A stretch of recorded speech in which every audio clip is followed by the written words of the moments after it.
everyone, and welcome back to Seed Time and Harvest, where today we're continuing on how to prepare for an emergency, how to prepare for a time of crisis, and mainly how to survive without electricity.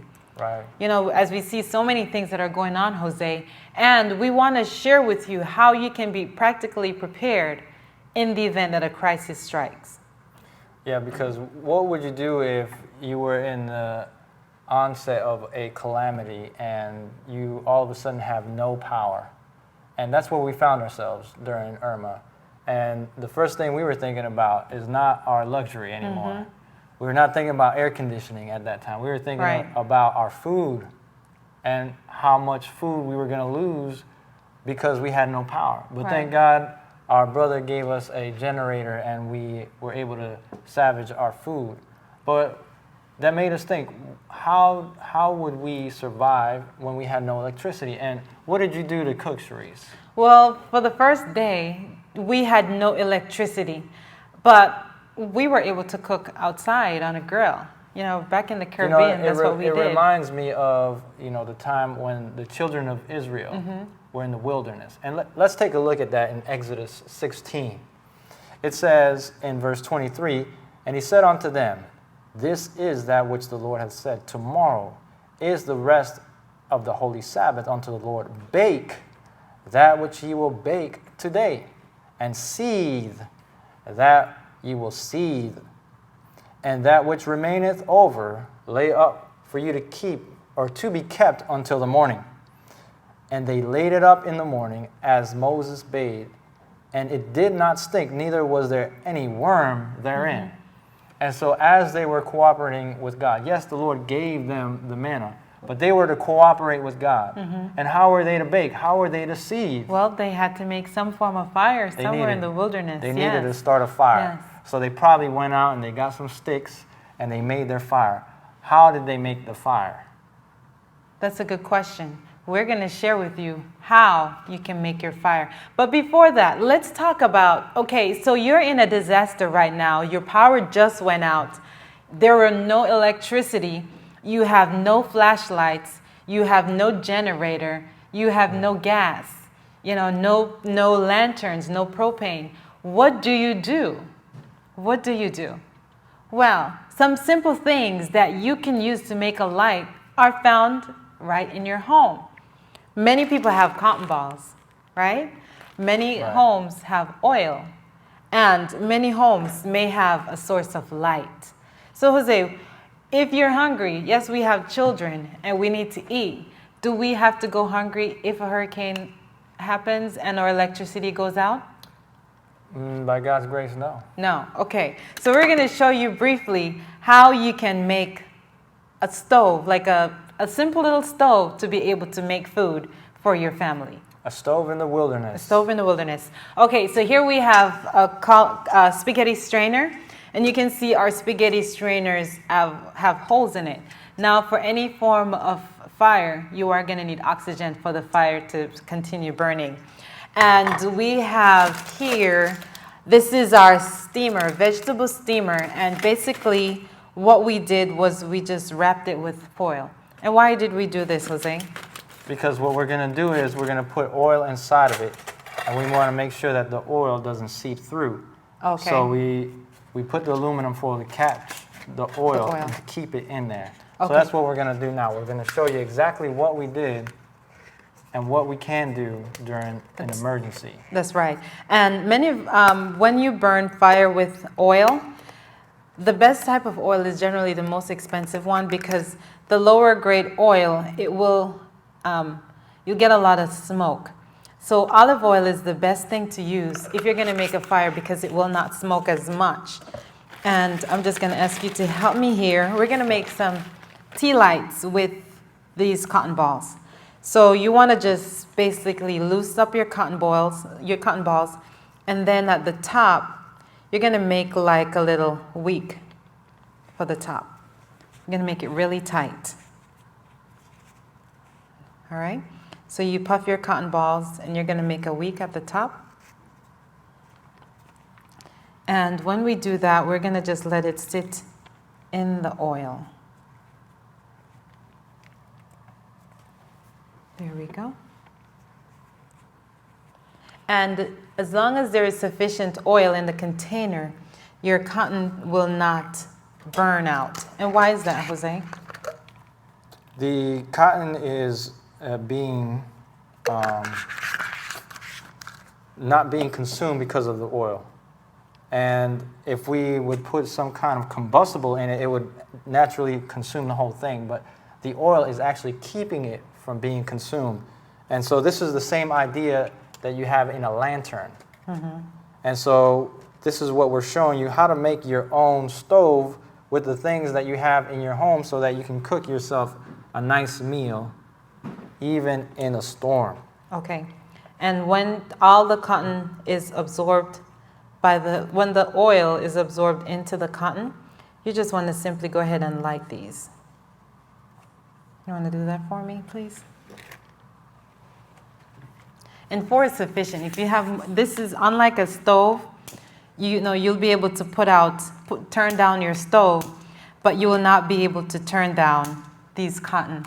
So you don't want to put too much. When our cottons are all lighted, if you could do this one again, and that one.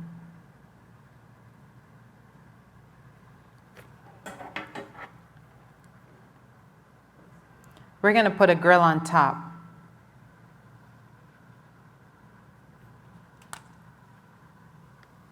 Let me just pull it up a little bit.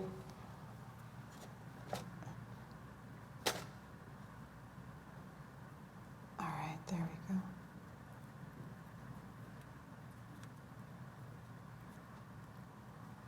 I'm going to make it tight just a second.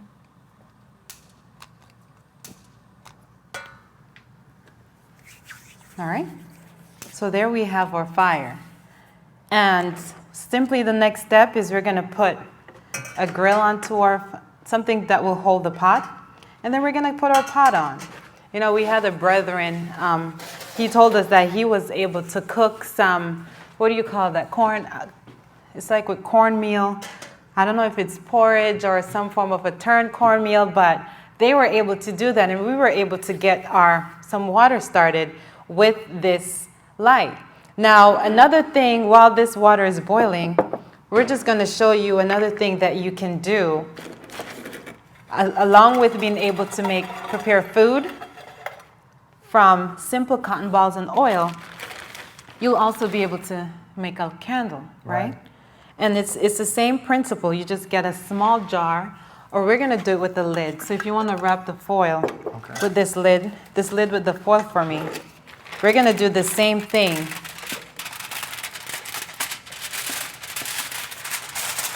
You get your cotton ball and you just wrap it really tight, okay? And we're going to pour the oil in our glass. And then put the cotton in it, and it's going to absorb the oil. And as long as there is oil in your container, the light will continue to burn. Now, if the light is starting to go dim a little bit, you'll just add more oil to it.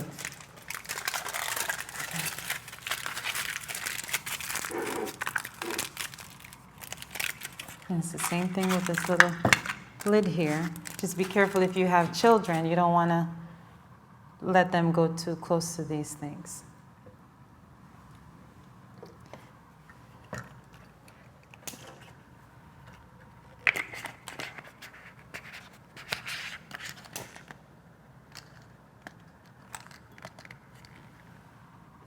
And you have your own little tea light candle right here, just from simple cotton ball and oil. As you can see, our pot is heating up. In a very short time, that will start boiling. But aside from using cotton with olive oil, there are other things that you can have to get a source of light, right? Now, when we had our emergency, what did we use? We had lanterns. Cherise calls them the home sweet home. Home sweet home, yes, home sweet home. Back in Jamaica, we frequently had power outages. Even before we had electricity, we were using our home sweet home lanterns. And Jose used to get me, Cherise, why are you using that? But now he realized that, okay, in a time of crisis, they come in really, really handy. Oh, yeah. Now, with our Home Sweet Home, we use either kerosene or lamp oil. Personally, I prefer lamp oil because it doesn't smell as strong as kerosene would. So you'll just simply, your lanterns do come with a wick. The wick would last about 2 or 3 days. And then you'd have to add a new one. As you can see, the wick here. Some would call it a wick. Wick or a wick, yes. And you would get this one, your lamp oil, and you would fill your You container. said this one runs cleaner? That runs cleaner and it doesn't smell as strong. As you can see, this one here is smoking. We're gonna have to put it out shortly. And that's because of the quality of oil that was used. If you want a cleaner burn, you have to use olive oil. So that's good. So you could get your lanterns. This one, we got this one. We brought this one home with us from Jamaica. So it's Home Sweet Home. So always remember home. But this type of lantern you can purchase at Walmart, and all you have to do is simply light your lanterns, and there you have it. You have light. You can take it wherever you go. I'm gonna put those two out. Back home, we also made a torch, and because we had to outside restroom. We had outside, a lot of things, our outside kitchen.